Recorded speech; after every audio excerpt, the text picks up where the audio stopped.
You can't organize in the South without first understanding the history.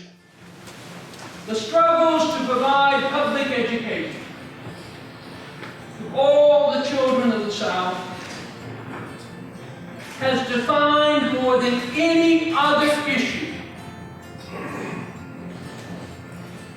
the progress this region has made or failed to make in moving from a slave society to an open, democratic, prosperous society. Understand where we are in history, where we've come from, in order to be informed by it so that we know what fights we must continue. Anybody, once someone said, that doesn't remember history is doomed to repeat it.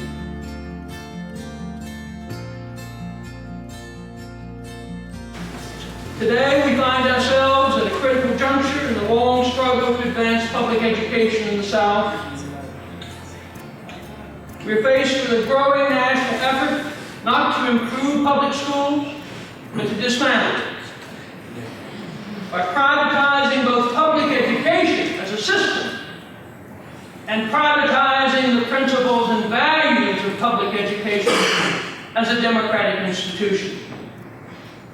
This national effort has a Southern strategy by which to accomplish its goals across the nation, by which, first and foremost, to dismantle public education in the one region of the nation which today has a majority of public school students who are both low income and children of color.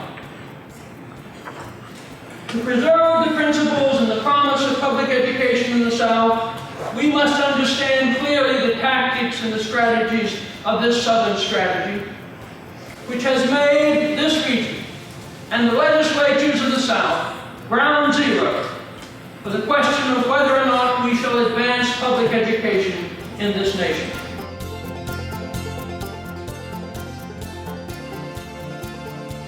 Together, we must build alliances in our communities. Build alliances for all of those who will support educating all of our students.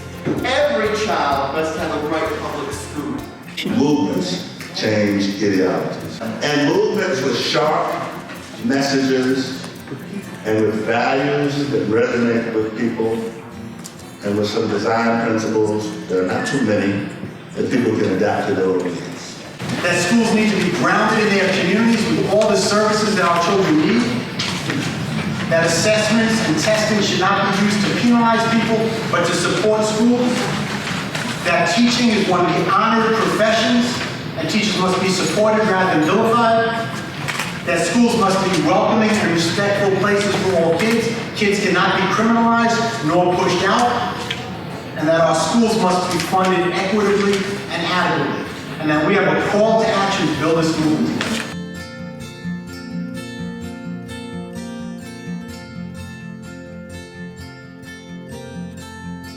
How do we keep in communication with each other so whenever Alabama or Florida, someone gets some of this legislation, that information be shared with other states. And if we don't already have one of those bills pending, we should be on the alert to look out for it.